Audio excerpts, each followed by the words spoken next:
और कृषि कानूनों की वापसी की मांग पर अड़े भारतीय किसान यूनियन के राष्ट्रीय प्रवक्ता राकेश टिकैत ने एक बार फिर से मोदी सरकार पर हमला बोला है। इस दौरान राकेश टिकैत ने कहा कि भारत में किसी राजनीतिक दल की सरकार नहीं चल रही, बल्कि कंपनी की सरकार चल रही है। उन्होंने आगे ये कहा कि भाजपा ने चुनावी नारा दिया था कि अब की बार मोदी सरकार, लेकिन मोदी सरकार को कंपनी चला रही है, इसीलिए सरकार कंपनी की सरकार कही जा रही है। भारतीय किसान यूनियन के राष्ट्रीय प्रवक्ता राकेश टिकैत ने बुधवार को उत्तराखंड के विकासनगर हार्बर्टपुर हाईवे पर तहसील के समीप किसान यूनियन के कार्यालय का एक उद्घाटन किया। उन्होंने इस संबोधन के दौरान कहा कि 15 अगस्त को दिल्ली में फहराए जाने वाला तिरंगा कार्यक्रम अब बदल दिया गया है। अब 15 अगस्त को तिरंगा उत्तराखंड की धरती पर बाजपुर चौराहे पर फहराया जाएगा, जिसके लिए 14 अगस्त को तिरंगा यात्रा विकासनगर से दौलत कुंवर के नेतृत्व में निकाली जाएगी और बाजपुर चौराहे पर तिरंगा फहराया जाएगा। किसान आंदोलन को लेकर टिकैत ने कहा कि ये हठ धर्मिता वाली केंद्र सरकार है जो किसानों की आवाज को दबाने का प्रयास कर रही है। किसान आंदोलन को तोड़ने का षड्यंत्र रचने का आरोप लगाते हुए भारतीय किसान यूनियन के प्रवक्ता ने कहा कि केंद्र सरकार तमाम कोशिशें कर रही है जिससे किसानों का आंदोलन तोड़ा जा सके।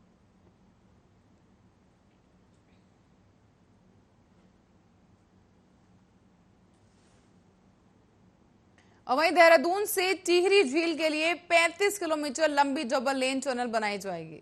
इस बन जाने के बाद से ही दून से टिहरी का सफर तय करने में 1 घंटे से भी कम का समय लगेगा। उन्होंने कहा है कि मौजूदा समय में देहरादून से टिहरी झील की दूरी 105 किलोमीटर के करीब है और पहाड़ी रास्ता होने की वजह से इस दूरी को तय करने में 3.5 घंटे लगते हैं। साथ ही ये भी कहा गया है कि टिहरी झील तक पर्यटकों की पहुंच को बढ़ाने के लिए अब डबल लेन टनल का प्रस्ताव दिया गया है, जिससे देहरादून से टिहरी झील की दूरी काफी कम हो जाएगी। मुख्यमंत्री पुष्कर सिंह धामी ने बुधवार को नई दिल्ली में केंद्रीय सड़क परियोजना की बैठक के दौरान ये बात कही है। केंद्रीय सड़क परिवहन मंत्री नितिन गडकरी से उन्होंने मुलाकात भी की और इस दौरान नितिन गडकरी से इस परियोजना को जल्द मंजूरी देने का आश्वासन दिया गया। केंद्र सरकार राज्य में राष्ट्रीय राजमार्ग और सड़क परियोजनाओं के निर्माण के लिए 1300 करोड़ की सहायता देगी। इसके अलावा रोपवे और केबल कार प्रोजेक्ट के लिए भी मंजूरी दी जाएगी। केंद्रीय मंत्री नितिन गडकरी ने पुष्कर सिंह धामी को यह आश्वासन दिया। साथ ही बुधवार को नई दिल्ली में दोनों के बीच हुई मुलाकात के दौरान राज्य की विभिन्न परियोजनाओं पर चर्चा भी की गई और गडकरी ने कहा कि उत्तराखंड में नए राष्ट्रीय राजमार्गों के लिए 1000 करोड़ रुपए दिए जाएंगे। केंद्रीय सड़क अवस्थापना के रूप में 300 करोड़ के अतिरिक्त राशि दी जाएगी। साथ ही सड़क परिवहन राज्य मंत्री के सहयोग से पिछले 4 सालों में राज्य में कनेक्टिविटी के क्षेत्र में ऐतिहासिक काम भी हुए हैं।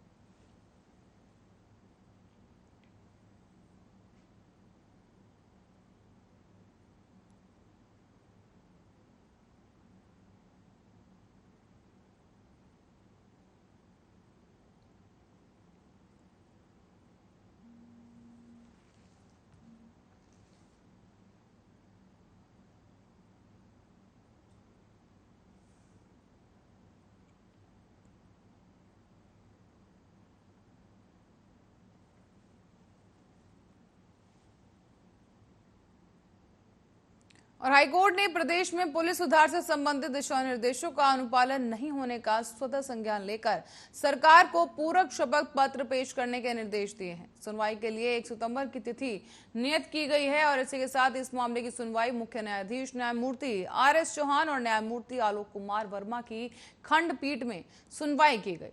सुनवाई के दौरान सरकार की ओर से कोर्ट को बताया गया है कि पुलिस सुधार दिशा निर्देशों के संबंध में कमेटियों का गठन कर दिया गया है। कोर्ट की ओर से दिए गए अन्य दिशा निर्देशों का अनुपालन किया जा रहा है और साल 2013 में सुप्रीम कोर्ट ने पुलिस सुधारों को लेकर राज्य को कई दिशा निर्देश जारी कर उन पर अमल करने को कहा। इसमें पुलिस के रिक्त पदों को भरने, आंदोलन से कानून व्यवस्था के लिए होने वाली दिक्कतों से निपटने के तरीके दिशा निर्देश में शामिल है। प्रदेश में दिशा निर्देशों का अनुपालन न होने पर कोर्ट ने सरकार से पूरक शपथ पत्र मांगा है।